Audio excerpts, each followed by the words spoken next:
تو ہم میں سے کتنے لوگ ایسے ہیں کہ جن کو سمجھ میں آ رہا ہوتا ہے کہ یہ اللہ پاک اس کلام کے ذریعے ہم سے کیا بات کر رہے ہیں؟ ہمارے ایک دوست ہیں، میں پرائیویسی کی وجہ سے ان کا نام نہیں لیتا، وہ پاکستان کے ایک صوبے کے چیف جسٹس ریٹائر ہوئے تھے، تو انہوں نے یہ واقعہ بتایا کہ میں ایک سرکاری ڈیلیگیشن کے ساتھ سعودی عرب گیا، تو وہاں انہیں عمرے کے لیے بھی ہمیں لے گئے، تو عمرے میں انہوں نے پروٹوکال دیا، تو بالکل پہلی صف میں امام صاحب کے پیچھے ہی ہم نماز پڑھ رہے تھے، تو فجر کی نماز تھی، تو نماز میں امام صاحب نے کچھ تلاوت کی تو امام صاحب رونے لگ گئے، اور جو میرے دائیں بائیں لوگ تھے وہ بھی رونے لگ گئے۔ میں سوچوں کہ یہ کیوں رو رہے ہیں، اور مجھے رونا ہی نہ آئے، اور جب سلام پھیرا تو سب کے گال بھیگے ہوئے تھے، امام صاحب کی بھی گھگی بندھی ہوئی تھی، مجھے بڑی شرم آئی کہ مجھے تو رونا ہی نہیں آیا، پتہ نہیں کوئی ایسی کیا خاص بات تھی۔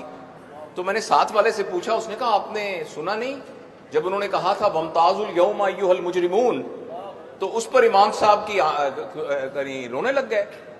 تو اس نے کہا اس کا کیا مطلب ہے؟ انہوں نے کہا اس کا مطلب یہ ہے کہ قرآن کی آیت ہے جس میں اللہ پاک کہیں گے کہ آخرت میں سب لوگ اکٹھے ہی ہوں گے بیٹھے ہوئے، تو اچانک اللہ پاک یہ کہیں گے کہ اے مجرموں آج تم الگ الگ ہو جاؤ، تو ایک دم ایک دیوار گرے گی اور کچھ لوگ ادھر ہو جائیں گے کچھ لوگ ادھر ہو جائیں گے، تو اس بات کا خوف ہوا کہ ہم کہیں دیوار کے پرلی طرف تو نہیں ہوں گے۔ تو وہ جو چیف جسٹس تھے نا، وہ کہتے میں اس وقت تو نہیں رویا، لیکن اپنے کمرے میں آ کے میں نے دیوار پہ سر مار مار کے رویا کہ میں نے قانون کی اتنی کتابیں پڑھی ہوئی ہیں، لیکن مجھے اس بات کی سمجھ نہیں آئی کہ اللہ پاک نے قرآن میں کیا کہا۔ میں آپ سے یہ نہیں کہتا کہ آپ میں سے کتنے لوگ ایسے ہیں جنہوں نے جب اس بچے نے تلاوت کی تو ان کو سمجھ میں آ رہا تھا، ہم میں سے کتنے لوگ ایسے ہیں کہ جب انہوں نے کہا والتین والزیتون، قسم ہے انجیر کی، قسم ہے زیتون کی، بطور سینین، اور جو طور سینا کے پہاڑ کی، بہذا البلد الامین، تو ہم میں سے کتنے، اور انسان کو بہترین خلق سے پیدا کیا، تو ہم میں سے کتنے لوگوں کو یہ بات سمجھ میں آئی تھی کہ اس طرح کی عجیب ڈفرنٹ قسم کی قسمیں کھانے کے بعد اللہ پاک نے یہ کیوں کہا ہے؟ البتہ یہ بات میں آپ سے تو نہیں کہتا کہ آپ ہاتھ کھڑا کر کے بتائیں کہ کتنے لوگوں کو یہ بات سمجھ میں آ رہی تھی۔ البتہ پچھلی حکومت میں ایک دفعہ اسلام آباد کے کنونشن سینٹر میں نوجوانوں کا ایک سمپوزیم پچھلی حکومت نے بلایا تھا، تو مجھے بھی انہوں نے ایک اسپیکر کے طور پہ بلایا تھا، اور موضوع کی نوعیت ایسے تھی کہ تمام نوجوان تھے 4500۔ میں نے ان سے پوچھا کہ آپ میں سے کتنے لوگ ایسے ہیں جنہوں نے کم از کم ایک دفعہ قرآن کو مفہوم کے ساتھ پڑھا ہوا ہے؟ آپ یقین کریں کہ وہ 4500 جو کہ پوسٹ گریجویٹ تھے، پی ایچ ڈی بھی تھے، ان میں سے ایک بھی ہاتھ کھڑا نہیں ہوا۔ تو مجھے ابھی بیٹھے بیٹھے یہ خیال آیا کہ میرے بہت ہی پیارے دوستوں، بہت ہی پیارے بھائیوں، تھوڑے ہی عرصے کے بعد ہم نے اس دنیا سے چلے جانا ہے، اور اللہ کے سامنے پیش ہو کے ہم نے جو کچھ اس دنیا میں کیا ہے اس کا حساب دینا ہے۔ اس حساب میں ساتھ حضرت ابو بکر صدیق بھی حساب دے رہے ہوں گے، حضرت عمر، حضرت علی بن ابی طالب، حضرت عثمان، صحابہ، یہ سب حساب دے رہے ہوں گے جنہوں نے اپنی پوری، اور میں اور آپ بھی وہاں کھڑے ہو کے اللہ کے سامنے حساب دے رہے ہوں گے۔ آج کی اس تقریب میں میرے خیال میں آپ سے دست بدستہ گزارش کرتا ہوں، ٹیک ہوم میسج یہ ہے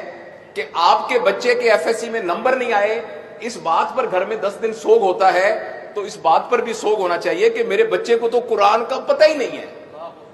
بچے کو کیا، مجھے بھی نہیں پتا،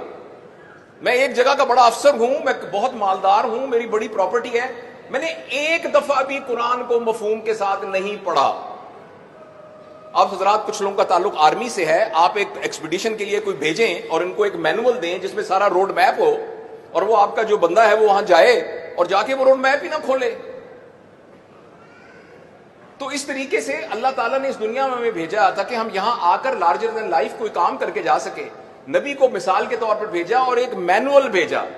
میں آپ سے صرف گزارش کرنا چاہتا ہوں کہ میں کوئی عالم نہیں ہوں، کوئی لمبی چوڑی آپ سے کوئی مذہبی گفتگو نہیں کر سکتا، صرف یہ گزارش کرتا ہوں کہ آج سے ایک عہد کر لیجئے کہ آج سے، کل سے نہیں، آج سے گھر کے تمام افراد کو اکٹھے کر کے کم از کم آدھے گھنٹے کے لیے سارے لوگ اہتمام سے قرآن کا کم از کم ایک رکوع ترجمے کے ساتھ پڑھیں گے۔ میں آپ کو پوری ذمہ داری سے کہتا ہوں آپ یہ گھر میں کرنا شروع کر دیجئے۔ قرآن خود معلم ہے، قرآن خود ہمیں سکھانے لگ جائے گا۔ جہاں آپ کو کوئی مشکل کمپلیکیشن ہو تو علماء حضرات سے رابطہ کیجئے، البتہ لیکن قرآن ہمیں خود پڑھنے کے لیے اللہ تعالیٰ نے نبی کریم صلی اللہ علیہ وسلم کے ذریعے سے اللہ ہم سے مخاطب ہوا ہے، تو اس کے لیے میں آپ سے یہ گزارش کرنا چاہتا ہوں۔ اس پر البتہ میں اپنے دل کی تسلی کے لیے اور اپنے آپ کو بھی میں کمٹمنٹ کرنے کے لیے یہ ضرور کہوں گا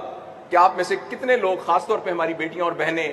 کتنے لوگ اپنے دل میں اس بات کا تہیہ کرتے ہیں کہ آج سے انشاءاللہ ہمارے گھر میں کم از کم ایک رکوع قرآن کا پڑھا جائے گا. ہماری اولاد، ہمارے بیوی بچے، ہمارے گھر کے ملازم، ہمارے کھانا کھانے والے قیامت کے دن ہمارا گریبان پکڑیں گے. ہمارے وہ بچے جن کو ہم نے پڑھا لکھا کھلا کے پتہ نہیں کہاں پہنچا دیا،